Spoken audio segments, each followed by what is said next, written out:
Statement number 1. When the president rule is imposed in a particular state, then the legislative power of that state, the lawmaking power of that state goes in the hands of president only. Statement number 2. Laws made by center for that state under president rule will expire after 6 months when the president rule in that state will come to an end. मतलब जिस state में president rule लगा है उस state के लिए अगर central law बनाता है तो प्रेसिडेंट रूल खत्म होने के 6 महीने के बाद वो लॉ एक्सपायर हो जाएगा अपने आप. Statement number 3. Lok Sabha has been given special power to revoke an ongoing president rule in a particular state. Statement number 1 wrong है. रीजन, जब किसी स्टेट में प्रेसिडेंट रूल लगता है तो स्टेट की जो लॉ मेकिंग पावर है वो लेजिस्लेटिव बॉडी के हाथ में जाएगी सेंटर पे.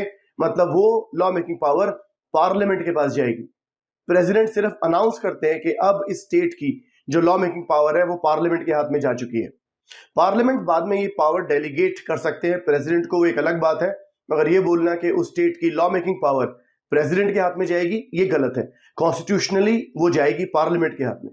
बाद में पार्लियामेंट उसे डेलीगेट कर सकता है प्रेसिडेंट. स्टेटमेंट नंबर 2 भी गलत है क्योंकि प्रेसिडेंट रूल के कंटेक्स्ट में ऐसा कोई प्रोविजन नहीं है कि किसी स्टेट में जब प्रेसिडेंट रूल खत्म होगा तो जो भी लॉ सेंटर ने उस स्टेट के लिए बनाए थे उस दौरान वो भी 6 महीने बाद खत्म हो जाएंगे. वो लॉ तब खत्म होंगे जब कॉम्पिटेंट अथॉरिटी, जो कॉम्पिटेंट लॉ मेकिंग बॉडी है, वो उस लॉ को रिवोक कर देगी या खुद हटा देगी. मगर 6 महीने वाला प्रोविजन प्रेसिडेंट रूल में नहीं है, ये नेशनल इमरजेंसी में लगता है. तीसरी स्टेटमेंट भी गलत है क्योंकि when it comes to revoking the president rule, Lok Sabha has no special powers. Rather, such special powers are with Lok Sabha with context of national emergency. National emergency के case में लोक सभा के पास special power है. वो एक चलती हुई ongoing national emergency को एक स्पेशल सिटिंग बुलाकर टर्न डाउन कर सकता है, रोक सकता है. But when it comes to president rule in a state, Lok Sabha has no special power regarding its revocation. और ये जो स्पेशल पावर नेशनल इमरजेंसी के केस में लोकसभा को दी गई थी ये 44th अमेंडमेंट एक्ट 1978 से दी गई थी. तो this special power of Lok Sabha is with respect to national emergency, not with respect to president rule. President rule will be revoked when president will issue a notification in this regard.